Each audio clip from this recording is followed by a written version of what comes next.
धन्यवाद अध्यक्ष जी, आपने मुझे बजट पर बोलने का मौका दिया। अध्यक्ष जी, माननीय मुख्यमंत्री जी ने जो बजट पेश किया, उस बजट के लिए सभी ने तालियां भी बजाई, टेबल भी थपथपाए और सरकार ने वाह भी लूटी।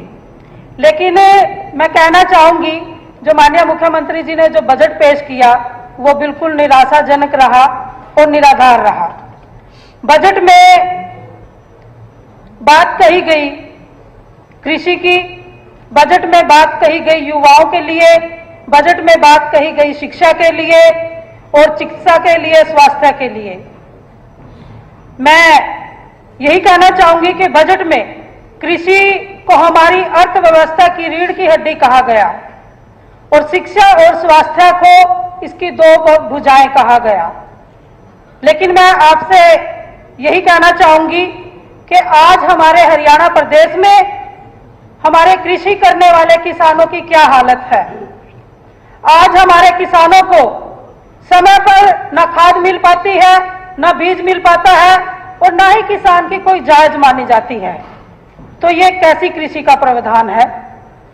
दूसरा, एक भुजा की बात करें स्वास्थ्य की, अगर मैं स्वास्थ्य की बात रखूं तो आज हमारे हरियाणा प्रदेश में जो सरकारी अस्पताल है उनमें ना तो एक भी डॉक्टर है और ना ही कोई ऐसा कर्मचारी है जो साफ सफाई का ध्यान रखा जा सके।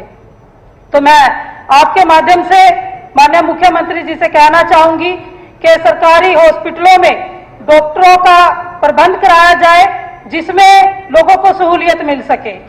और दूसरी भुजा की अगर मैं बात करूं वो है शिक्षा, जो कि बाबा साहब भीमराव अंबेडकर साहब ने भी कहा कि शिक्षा वह शेरनी का दूध है, जो इसको ग्रहण करेगा वो शेर की तरह दहाड़ेगा।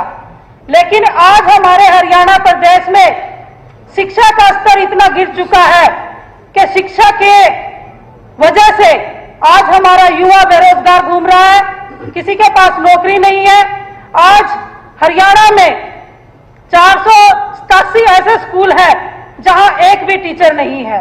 अगर मैं यमुनानगर की बात करूं, जिस जिले से मैं भी आती हूं, उस जिले में सबसे ज्यादा बिना टीचर वाले 79 स्कूल है और हरियाणा में 292 स्कूल को बंद करने के कगार पे सरकार ने कर दिया है। तो ऐसी कहां शिक्षा की व्यवस्था की गई है। तीसरा, अगर मैं बात करूं महिलाओं के बारे में, माननीय मुख्यमंत्री जी ने कहा कि महिलाओं को 2100 रुपए लक्ष्मी लाडो योजना के तहत दिए जाएंगे। बड़ी अच्छी बात है, लेकिन हर महिला को दी जाए तभी इस योजना का लाभ होगा। और एक बात कही गई है बजट में, कल्पना चावला छात्रवृत्ति योजना शुरू करने की बात कही गई है।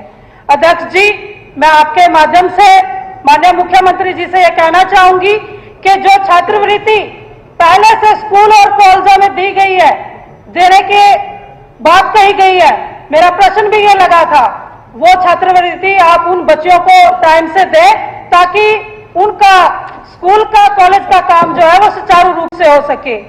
और बात करें कौशल रोजगार देने की बात कही गई है।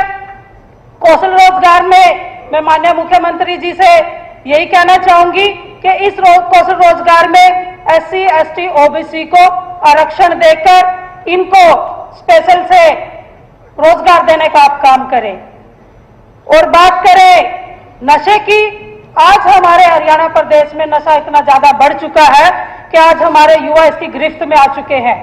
आज नशे की बदौलत हमारे युवा, आप देख रहे हैं कि छोटे छोटे बच्चे हर गांव में, हर शहर में नशा इतना कर रहे हैं कि आज तक हमने ऐसा नशा नहीं सुना था जो आज हमारे बच्चों की रगों में ये नशा फैलता जा रहा है।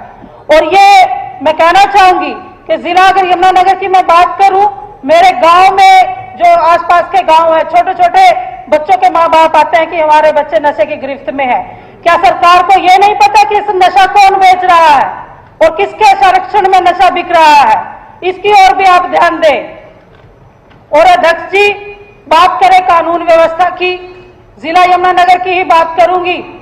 आप थोड़े दिन पहले वहां पे सरेआम गोलियां चलाई गई क्या सरकार को नहीं पता कि गोलियां किस तरीके से चली और किस किस को मारा गया?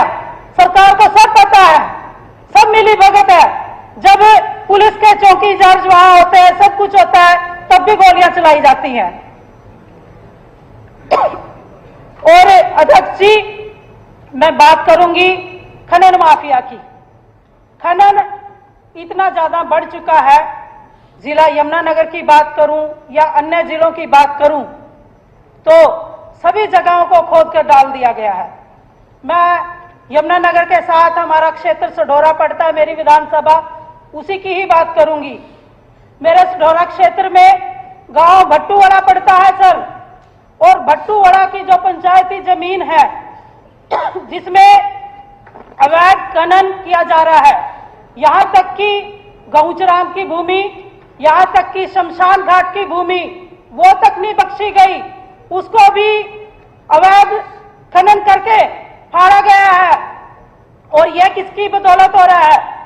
हमारे सढौरा के पूर्व विधायक रहे और प्रशासन की मिली भगत से वहां के जो भट्टूवाड़ा गांव के सरपंच हैं, लोग अपना बात लेकर आते हैं कि वहां पे पंचायती जमीन को खोदा गया है। तो ये किसके संरक्षण में? इसकी ओर भी ध्यान दिया जाए। और अध्यक्ष जी,